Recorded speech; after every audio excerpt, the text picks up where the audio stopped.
This is Echo 3, and let's discuss going to Eve. Specifically, let's do an Eve surface return mission. Pete Peterson and Spinning Square both requested that I do a mission like this. So, we're going to start by building the craft. The idea here is I want to make this as simple a mission as possible. Going to Eve always seems like a complex, hard thing to do, and I want to demonstrate that it really doesn't have to be that complicated. What you're seeing now is basically the ascent craft. This right here. This is what's going to land and get us back into orbit around Eve. Now I'm going to add things like solar panels. These tanks here are actually going to be for the descent stage. This fuel here, and I'm going to add a couple Terrier engines. This is all that I really need to kind of finish my orbit around Eve and then just deorbit and help us land exactly where we need to. Since I don't plan on taking this section back up, I will put the parachutes on this, and I'm going to put on these inflatable heat shields up top. What they do is they create a lot of drag. So the craft will naturally be stable as it descends through Eve's atmosphere, which can be really tricky. Now this part here that I'm working on, it's going to be a set of counter-rotating propellers. So what I want to do is use these propellers really to do most of the lifting work, because Eve's atmosphere is really, really thick. Matter of fact, its surface pressure is 5 times that of Kerbin's surface pressure at sea level. So a lot of engines do not work very well there. The Aerospike and the Vector engine have decent performance at sea level, but my goal is to just avoid all of that. If I can get this craft all the way up to about 15 kilometers or so, higher would be better, but around 15 kilometers is when the atmosphere at Eve is equal to the surface atmosphere on Kerbin. Now, if you've seen any of my other rotor tutorials, this is basically the same thing, although in this case I'm putting the rotors inside the service bay to protect them. I'm not going to use landing legs. I'm going to kind of make a bit of a custom landing system here. I'm just going to put some hinges with these grip pads on it, and I'll just deploy them and lock them out, and that's really all that's going to be. I found that this let me land the craft on slopes up to about 10 degrees.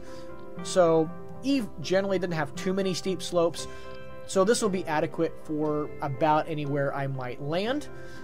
Last thing I'm going to do for heat protection is we'll put one more inflatable heat shield on the bottom, and with the 2 up top, the craft won't want to flip all crazy as it's descending through the atmosphere, and will be properly protected that way. These wings are going to be for the ascent stage, mostly as we ascend with the propeller blades. And I'm going to add these solar panels on it. So if the sun is in the right spot, the batteries won't drain at all. Otherwise, if I wasn't getting any sunlight, this thing would drain around probably 8 or so units of electricity a second. So I'm going to want to try to make sure that the sun is as directly facing the solar panels as possible. I'm going to make sure I set up the action groups here. Just makes it easier for deploying things like the inflatable heat shields. Now I strut and use auto struts on lots of things here. Eve's atmosphere can be very unforgiving, so I mean, it's kind of like smacking a wall, and I need to make sure these parts are very well held together. I even found too that the there where the service bay kind of connects, or I guess more it's like the decoupler there, where it connects to the lower part of the rocket. When I land, if I land too hard, it would separate. For some reason, that just didn't do well. This is our return module. It's just nothing too fancy. Our surface return vessel is just going to get into orbit around Eve. That's all it has to do. And this will then take the Kerbal the rest of the way home. Now, this is the 2-person, kind of a Gemini-like pod. It's from the Breaking Ground DLC. Same thing with the... Sorry, not the Breaking Ground. This is from the Making History DLC. Same thing with the engine plates as well. I'm going to use a lot of the engine plates. So throughout this tutorial, I'm going to be making use of Breaking Ground and Making History. So if you don't have those DLCs, you're not going to really be able to make a craft like this. But I found that they really make going to Eve so much easier. So if you don't have the DLCs, I would recommend getting them if you can find them on sale. If you're a PC player, you can find mods that might be able to do some similar things, but this is an all-stock build, at least stock plus the DLC anyway. So if you are on console, these parts are available to you, and you can do this mission as well. You don't have to be scared of Eve. It can be a very doable planet to go to. Again, I'm doing more struts. This thing would want to wobble around in the fairing, so I just have that docking port junior there for that one connection, so lots of struts that span that, and that'll just keep this safe on ascent. I'm adding a little extra fuel here. I'm trying to give myself lots of extra margin for air, so in testing I actually did this with a smaller craft, although I think I returned to Kerbin with, it was less than 50 meters per second of delta V left in my craft. I was really on a very thin margin for air. So for this craft, for this video, I have really increased my margin for air and increased my delta V budget. So we're going to be in fine shape. I'm never really concerned throughout the mission. So there we have it. Let's launch my Saturn 8. I've got 8 rockets there on the bottom for this ascent stage. Again, those are the Making History 5-meter parts there. Now, if you don't have the Making History parts, you can use the 3.75 meter parts and do something similar. It's easier, especially for part count. I have access to bigger parts. Now we're going to put this into orbit, and every time I tested this, it worked fine right up until I tried to do the maneuver here, and the new in-game maneuver planner would not give me my Eve intercept. Every other time I did this, it was fine, right up until I tried recording, and it wouldn't give me an intercept, so I don't know why. I used Kerbal Alarm Clock here, that's a mod, to plot a transfer window to Eve, and I time warped that and made my maneuver manually. The new in-game maneuver planner, normally it works great, and it did work great every time I used it. So if you haven't used that yet, it's a nice tool on the latest version. 1.12 has this new maneuver tool. Take advantage of it. It does make going interplanetary a lot easier. I don't know why it didn't work for me, so I went old school and went at a transfer window and plotted everything myself, which you can do, and there's lots of online tools if you want to do stuff like that. So I'm watching my closest approach markers here, and then I'm going to make a mid-course correction in order to line up exactly how I want to get to Eve, and then we'll just time warp to that maneuver. I want to get really close to Eve because it'll make my descent stage a lot easier planning where I want to land if I'm very close to the atmosphere. It also will make capture around Eve a little cheaper as far as delta V. You can aero brake around Eve and aero capture. I am not doing that. This craft is not designed for aero capture. I would destroy things. The descent stage will be fine. It's got plenty of heat shielding, but the rest of the craft does not. So I'm just going to use my fuel and capture that way. My transfer stage has really used up everything it needs. I'll decouple that here at my apoapsis, and then those 2 Terrier engines that I have there on the front of my craft, that is for setting up the last bit of my maneuvers and for the descent into Eve. So I've got plenty of Delta V, I mean not a lot, but enough to get into a decent orbit here and plan the rest of this. So we'll finish lowering our orbit and kind of get somewhat circular. It doesn't really matter if it's perfect or not. I'm going to need to rendezvous my return stage and my ascent stage together anyway. Now I'm using the mod Trajectory to help plot my descent to make sure I land on land. I haven't tested this landing in the water. I've always landed on land somewhere, and it's worked fine. I didn't. You can land in the water on Eve, and that's fine. This craft, as far as the Delta V needs, can land from sea level. That's fine. I'm not sure how it would handle the buoyancy of, I guess it's not water, the explodium, whatever that is. Something kind of close to hydrogen peroxide, I think, as far as the density of it. Now, Eve's atmosphere gets really soupy. Now, you can see the heat shielding did its job fine, but they do create some weird lift forces as well. So you can see the craft is tumbling around.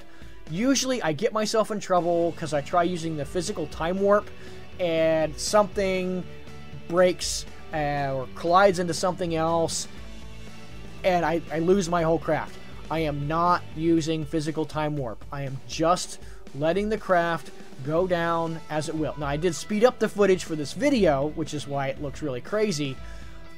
When we get low enough here, our velocity will be a bit more manageable, and I'll be able to start decoupling the heat shields, and it'll descend fine.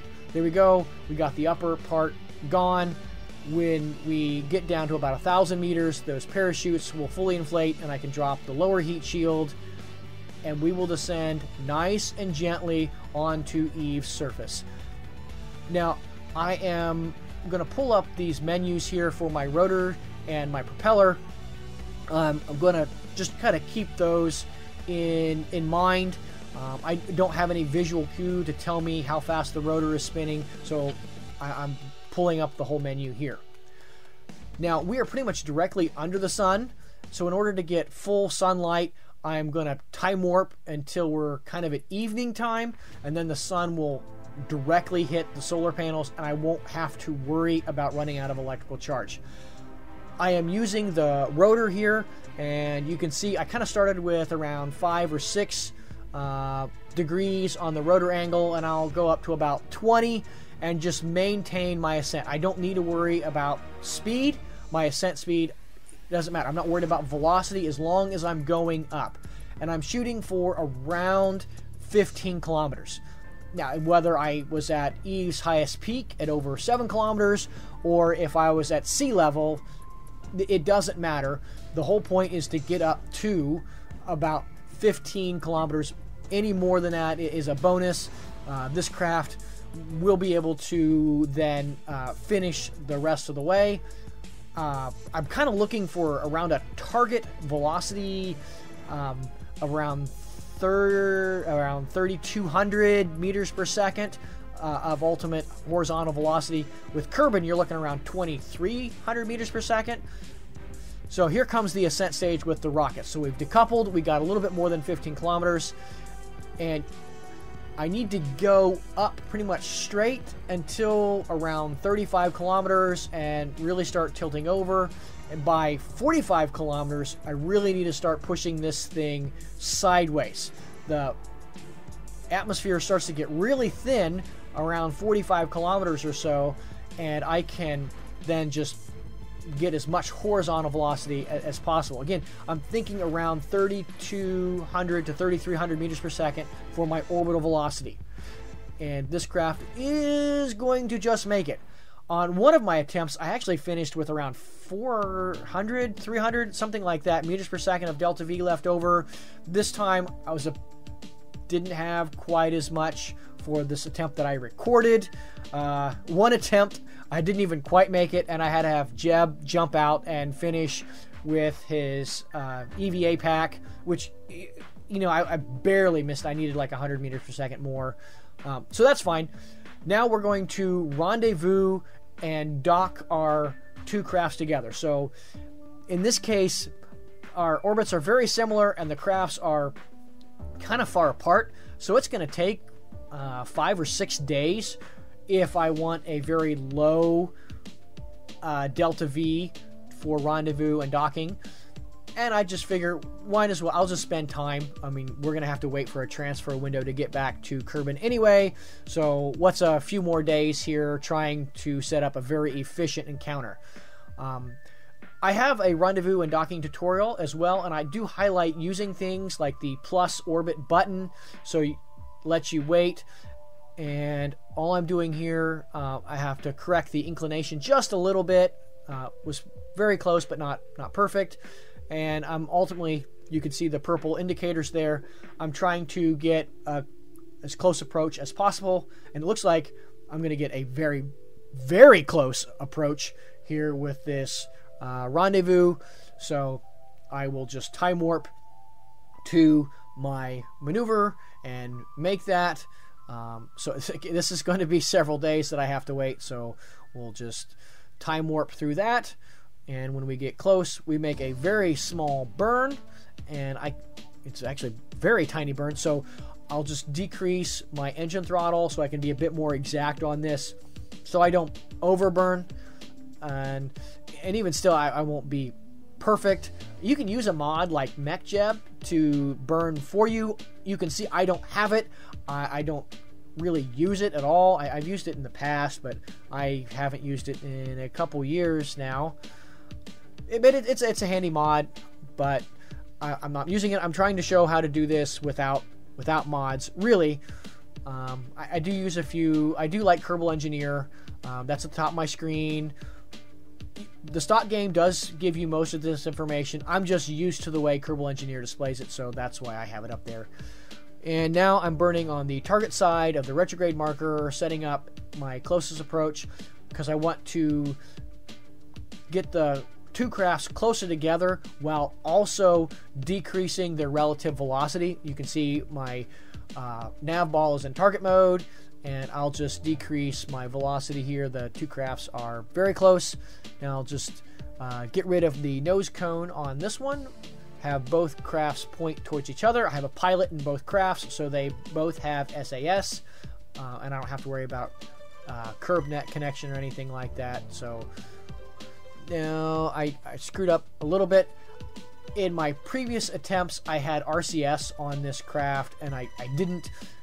I was kind of piloting like I did. It'll be fine. They're very close, so we just need to burn together, and they will both face target, and they will come together, and we will dock here in orbit around Eve. Then, with the two crafts docked, we can just have Jeb transfer over to the return craft here. So we kind of have the Mercury style capsule, and he's going over to the Gemini style capsule. And I'll just might as well transfer the fuel anyway. If I wanted, it would be possible for me to take Jeb's craft back to Kerbin and try to return it. I could do that later, possibly. This isn't a science mode game or anything, or a career mode game. There's no bonus for doing that. This is just a sandbox game, so there's no science to gain from returning a craft that had been to Eve's surface. I'm just demonstrating how to do this. The maneuver planner, again, struggled a bit for this return back to Kerbin, so I had to set up my own mid-course correction and plan this out. I'm going to time warp, and for some reason, the game's time warp doesn't stop at my maneuver. It goes way past it, so I'll have to set up a new maneuver to encounter Kerbin. It's alright. I have lots of delta V. My budget isn't tight at all, so we'll get this set up and we'll be fine. We'll aero brake and capture at Kerbin. So I just need to get down around 25 to 35 kilometers in altitude will be fine. So you can see there, and the Trajectories mod has us landing safely on Kerbin. There we go. We have just taken Jeb from the surface of Kerbin, landed on the surface of Eve, and returned back to Kerbin, all safe and sound. See you next time.